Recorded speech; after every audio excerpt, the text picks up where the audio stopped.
ವ್ಯಾಧಿ ಇದೆ ಅಂತ. ಹ್ಮ್. ಆ ಮೆದುಳು ಸಂಬಂಧಿತ ವ್ಯಾಧಿಯಿಂದ ನಿಮ್ಮ ಮೇಲಾಗಿರೋ ಪರಿಣಾಮಗಳೇನು ಅಂತ. ಆಗೋ ಪರಿಣಾಮ ಅಂತಂದರೆ ಓಕೆ ಇದು ಇದೆ, ಸಿಂಪ್ಟಮ್ಸ್ಗಳಿದೆ. ಅಂದರೆ ಇತ್ತೀಚೆಗೆ ನಮ್ಗೆ ಬ್ರೈನ್ ಇದು ಮೆಮೊರಿ ಲಾಸ್ ಆಗ್ತಾಯಿದೆ, ಹೆವಿ ಹೆಡೇಕ್ ಇರುತ್ತೆ, ಮತ್ತು ಯಾವುದರಲ್ಲೂ ಮೊದಲಿನಷ್ಟು ಆಸಕ್ತಿ ಇರೋದಿಲ್ಲ, ಅಂದರೆ ಯಾವುದರಲ್ಲೂ ಕೂಡ ನಿರಾಸಕ್ತಿ ಇರುತ್ತೆ. ಅವೆಲ್ಲವೂ ಅದರ ಪರಿಣಾಮನೇ. ಅದಕ್ಕೆ ಟ್ರೀಟ್ಮೆಂಟ್ ಇದೆಯಂತ? ಇದೆ ಟ್ರೀಟ್ಮೆಂಟ್ ಇದೆ. 90% ಕ್ಯೂರ್ ಆಗುತ್ತೆ. ಎಲ್ಲಿ ಯಾವ ಹಾಸ್ಪಿಟಲ್ ಏನಿದೆ ಅಂದರೆ ಹಾಸ್ಪಿಟಲ್ ನಮ್ಮ ಸೆಲೆಕ್ಷನ್ ನಮ್ಮದೇ ಚಾಯ್ಸ್. ಯಾರು ಡಾಕ್ಟ್ರಿಗೆ ಇದನ್ನೆಲ್ಲ ಟೆಸ್ಟ್ ಮಾಡಿ ನಿಮಗೆ ಗೈಡ್ ಮಾಡ್ತಿರೋರು ಯಾರು ಸರ್? ಇದು MRI ಸ್ಕ್ಯಾನಿಂಗ್ ಸೆಂಟರಲ್ಲಿ ಮಾಡಿದ್ದು. MRI ಸ್ಕ್ಯಾನಿಂಗ್ ಸೆಂಟರಲ್ಲಿ ಮಾಡಿಸಿದ್ದು. ಈ ಡಾಕ್ಟ್ರು ನೋಡ್ತಿರೋರು ಯಾರು ಇದನ್ನು ನಿಮಗೆ? ಅಲ್ಲಿ ಒಬ್ಬ ಡಾಕ್ಟ್ರನ್ನ ಕೇಳಿದ್ವಿ, ಅವ್ರಿಗೆ ರೆಕಮೆಂಡ್ ಮಾಡಿದ್ರು, ಅವ್ರಿಗೆ ಗೊತ್ತಿರೋರು ಅಂತ. ಅವ್ರು ಹೇಳಿದ್ರು ಇಲ್ಲ ಇದು ಟ್ರೀಟ್ ಮಾಡಲೇಬೇಕು, ಬಟ್ ಅಂದರೆ ಹತ್ತತ್ರ ಟ್ರೀಟ್ಮೆಂಟ್ ಚಾರ್ಜ್ ಒಂದು ಕಾಲು ಲಕ್ಷ ರೂಪಾಯಿ ಚಾರ್ಜ್ ಆಗುತ್ತೆ ಮಿನಿಮಮ್ ಅಂದರೂ ಕೂಡ. ಮತ್ತು ಇನ್ನು ಹೈಫೈ ಹಾಸ್ಪಿಟ್ಲ್ ಹೋದ್ರೆ ಇನ್ನೂ ಜಾಸ್ತಿ ಆಗುತ್ತೆ. ಆಮೇಲೆ ಅದಾದಮೇಲೂ ಕೂಡ ಒಂದು 3 months ಕಂಪ್ಲೀಟ್ ರೆಸ್ಟಲ್ಲಿ ಇರಬೇಕು, ಫಿಸಿಯೋಥೆರಪಿ ಎಲ್ಲ ಮಾಡಬೇಕು. ಯಾಕಂದರೆ ಇದು ವಿದೌಟ್ ಆಪ್ರೇಷನ್ ಮಾಡೋದ್ರಿಂದ ಫಿಸಿಯೋಥೆರಪಿ ಬೇಕಾಗುತ್ತೆ.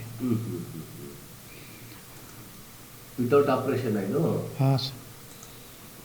ಅಲ್ಲ, ನಂದು ಮೂಲಭೂತ ಪ್ರಶ್ನೆ ಏನಂದರೆ, ಹಾಂ ನೋಡಿ, ನೀವು ತುಂಬ ದೊಡ್ಡ ವ್ಯಕ್ತಿಗಳ ಸಂಪರ್ಕದಲ್ಲಿರೋರು, ಆಮೇಲೆ ತುಂಬ ದೊಡ್ಡ ವೇದಿಕೆಗಳನ್ನು ಹಂಚ್ಕೊಂಡವರು, ನೀವು ಇಷ್ಟೆಲ್ಲ ಸಂಪರ್ಕ ಇಟ್ಕೊಂಡವ್ರು, ಇವತ್ತು ಒಂದು ಸಣ್ಣ ಆಪ್ರೇಷನ್ ಆಗಬೇಕು, ಏನಪ್ಪ ಅಮ್ಮಮ್ಮ ಅಂತಂದ್ರೆ 1.5 ಲಕ್ಷ ರೂಪಾಯಿ ಖರ್ಚಾಗ್ತಾ ಇದೆ. ನಾನು ಎಲ್ಲರಿಗೂ ಏನು ಕೇಳಿದ್ದು ಒಂದೇ ಒಂದು ಮಾತು ಅಂದರೆ, I don't want anything because of disability. ಎಬಿಲಿಟಿಯಿಂದ ನನ್ನ ಗುರುತಿಸಿ ಅಂತ ನನಗೆಲ್ಲರೂ ಕೇಳೋದು.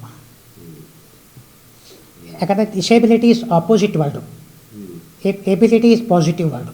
ಮತ್ತು ಪಾಸಿಟಿವ್ನೆಸ್ ಇದೆಯಲ್ಲ, ಅದರಿಂದ ನನ್ನ ಜಸ್ಟ್ ಐ ವಾಂಟ್ ರಿಕಗ್ನೇಷನ್ ಅಂತ ನಾನು ಇದು ಮಾಡ್ತಾಯಿದ್ದೆ ಎಲ್ಲರಿಗೂ ಕೂಡ. ನಾನು ಆ್ಯಕ್ಚುಲಿ ನನ್ನ ಆಕಾಶವಾಣಿಯವರು ನಾನು ಇಂಟರ್ವ್ಯೂ ಮಾಡಿದಾಗ ಒಂದು ಸಾರಿ ನನ್ನ ಕಾಕಂಬಿ ಅಂತ ಪ್ರೋಗ್ರಾಮ್ಗೆ ನಾನು ಹೇಳಿದ್ದೆ. ಅವಾಗ ನಾನು ಕೇಳಿದ್ರು, ಕ್ಯಾನ್ ಯು ಸಿ ಕಣ್ಣು ಕಾಣುತ್ತಾ? ಇಲ್ಲ. Then are you blind? ನಾನಿದೆ ಇಲ್ಲ. ಯಾಕೆ? ಅದು ಹೇಳಿದೆ, ನೋಡಿ ರಾತ್ರಿ ಆಯ್ತು ಅಂದ್ಕೊಳ್ಳಿ, ನಿಮಗೆಲ್ಲ ಕರೆಂಟ್ ಬೇಕು, ಅಥವಾ ಬ್ಯಾಟ್ರಿ ಬೇಕು, ಅಥವಾ ದೀಪ ಬೇಕು. ಕರೆಂಟು ಬ್ಯಾಟ್ರಿ ದೀಪ ಇಲ್ಲ, ಒಂದು ಇಲ್ಲ, ನೀವು ಒಂದು ಹೆಜ್ಜೆ ಕೂಡ ಮುಂದಕ್ಕೆ ತಿಡೋಕ್ಕಾಗಲ್ಲ, ಏನೂ ಮಾಡೋಕ್ಕಾಗಲ್ಲ. ಬಟ್ ನಮ್ಮ ನೋಡಿ ಕರೆಂಟ್ ಇಲ್ಲೇ ಹೇಳಿ, ಬ್ಯಾಟ್ರಿ ಇಲ್ಲೇ ಹೇಳಿ, ಡೇ ಆಗಿರಲಿ ನೈಟ್ ಆಗಿರಲಿ, ಎಲ್ಲಿ ಬೇಕಲ್ಲಿ ಹೋಗ್ತೀವಿ, ಏನು ಬೇಕಾದ್ರೆ ಮಾಡ್ತೀವಿ. ಹೀಗೆ ಹೇಳಿ ಯಾರು ಬ್ಲೈಂಡು? ಹಾಗೆ ಹೇಳಿದ್ನು.